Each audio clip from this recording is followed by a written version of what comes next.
Salam sejahtera Malaysia. Denyut nadi suara rakyat bergema di channel ini.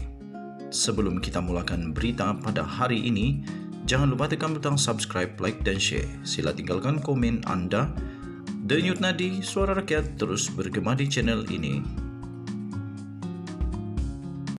Salam sejahtera Malaysia, Denyut nadi suara rakyat terus bergema di channel ini. Terima kasih bagi kamu yang sudah menekan butang subscribe, yang sudah lama support channel saya. Terima kasih bagi kamu yang sentiasa bagi komen, yang sama ada bernas, bikin panas atau apa sajalah. Yang penting saya ingin ucap terima kasih kepada semua yang sudah bersama dengan channel saya sejak sekian lama. Tapi bagi kamu yang belum lagi subscribe, minta tolong supaya tekan butang subscribe, like dan share, kerana subscribe itu percuma dan dapat membantu saya untuk lebih bersemangat. Tuan-tuan dan puan-puan yang dihormati sekalian, pilihan kabinet Datuk Seri Anwar Ibrahim semakin menghampiri dan semakin dekat untuk diumumkan. Tetapi tuan-tuan dan puan-puan, ini satu nasihat buat Perdana Menteri, berhati-hati ketika melantik dan memilih menteri-menteri di dalam kabinet.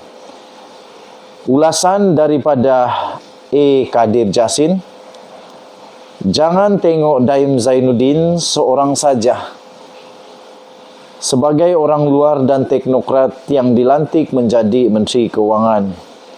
Orang masih ingat Daim kerana dia berjaya. Setelah lebih 20 tahun bersara, namanya masih dikaitkan dengan perkembangan politik negara. Pemilihan Menteri Keuangan adalah sangat penting.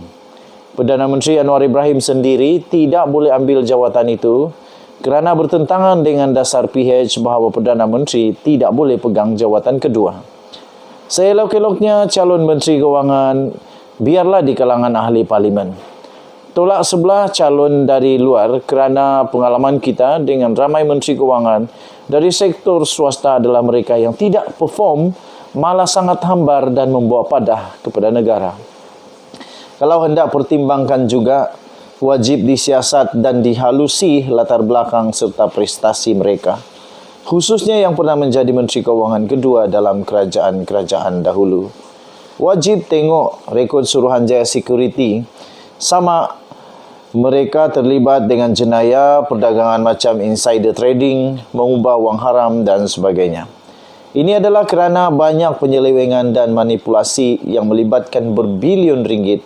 Duit rakyat jelata telah mereka lakukan, seperti dalam pembelian saham Eagle High Plantations di Indonesia oleh Felda, di mana ia menderita kerugian modal lebih 2 bilion atau boros menggunakan duit GLIC atau GLC mendirikan pencakar langit. Kita sudah ada pengalaman dengan Menteri Keuangan dari sektor korporat macam Nur Mohamed Yaakob zaman Dr. Mahathir Mohamad, yang menyusun semula aset korporat milik Bumiputra untuk diberikan kepada tabung-tabung pelaburan berkaitan kerajaan GLIC berikutan krisis kewangan Asia 1997-98 sampai hari ini masih berpengaruh ke atas banyak eksekutif GLC GLIC. Pada zaman peralihan Dr. Mahathir Abdul Ahmad Badawi, kita ada almarhum Jamaluddin Jarjis yang terbongkar kekayaan luar biasanya dalam saman pembahagian harta oleh ibunya sendiri. Dia menjadi Menteri Keuangan kedua dan selepas itu Menteri Sains, Teknologi dan Inovasi. Zaman Abdullah juga muncul Wonder Kider Idris Jala yang menjual harta Malaysia Airlines dalam skim aset unbundling. Dia asalnya eksekutif syarikat Shell yang mengurus kilang Middle Distillate Synthesis MDS di Sarawak. Tengok apa yang terjadi kepada MAS selepas habis asetnya dijual dan dipaksa bergabung dengan Asia. Zaman Najib Razak ada Abdul Wahid Omar dan Johari Abdul Ghani. Abdul Wajib diingati sebagai famously berkata model perniagaan 1MDB tidak lestari setelah skandal bilion ringgit melibatkan Najib itu meledak. Kemudian sebagai pengerusi Perbadanan Nasional Berhad PNB, dia terlibat dengan pembinaan Menara 118 yang dianggarkan menelan belanja 6 bilion. Apa pulangan yang boleh diharapkan untuk PNB dan pelabur skim amanah saham? Kelolaan PNB tidak jelas. Sejak April 2020, dia menjadi pengerusi Bursa Malaysia. Johari menjadi Menteri Kewangan kedua pada ketika pendedahan skandal 1MDB memuncak dan Najib menolong sahabat karibnya dari Indonesia, Peter Sondak, dengan mendesak Felda membeli ladang Eagle High Plantation TBK. Akibat urus niaga itu, Felda rugi atas kertas 2 bilion ringgit Malaysia. Kemudian masa pemerintahan Kerajaan Tembuk Atap Mahyudin Yassin Ismail Sabri Yaakob, kita ada Tengku Zafrul Abdul Aziz. Rekod pencapaian atau kegagalan beliau ada untuk semua melihatnya. Akhir kalam, Mohon Anwar dan orang kepercayaannya yang sedang mengatur pembentukan kabinet agar tidak melantik orang korporat yang rekodnya mencurigakan. Kalau tidak tahu atau kelabu, tanyalah kepada yang tahu.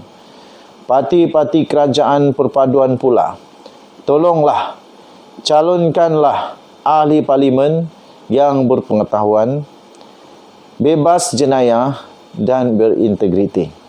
Kalau Anwar kata, lantikan kabinet bukan ganjaran, parti-parti kerajaan perpaduan, janganlah pula jadikannya bahan ugutan. Ditulis oleh A. Kadir Jasin, iaitu bekas Ketua Pengarang kumpulan The New Straits Times Press Malaysia Berhad dan pernah menjadi penasihat media kepada Perdana Menteri. Sila maklum artikel ini tidak asalnya disiarkan di media sosial. Maafkan saya ulang semula. Artikel di atas asalnya disiarkan di media sosial. Tulisan ini tidak semestinya mencerminkan pendirian rasmi daripada Malaysia kini. Dan tulisan ini juga tidak mencerminkan pendirian dan pendapat daripada channel ini. Cuma tuan-tuan dan puan-puan, saya turut bersetuju supaya Datuk Seri Anwar Ibrahim tetap berhati-hati dalam melantik siapa saja menteri yang bakal menerajui bersama-sama dengan dia di dalam kerajaan perpaduan ini. Sama ada betul atau tidak semua tulisan tadi tentang bekas-bekas menteri ke teknokrat ke atau siapa saja yang terlibat di dalam keuangan Malaysia sebelum ini, di dalam ekonomi Malaysia sebelum ini, itu saya tidak pasti. Tetapi yang pasti saya setuju supaya Datuk Seri Anwar Ibrahim berhati-hati sebelum beliau dengan memuktamadkan melantik menteri dalam kabinet.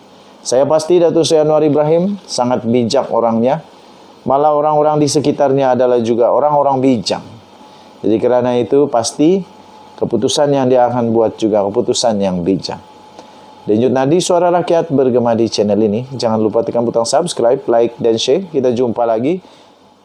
Bye-bye Malaysia.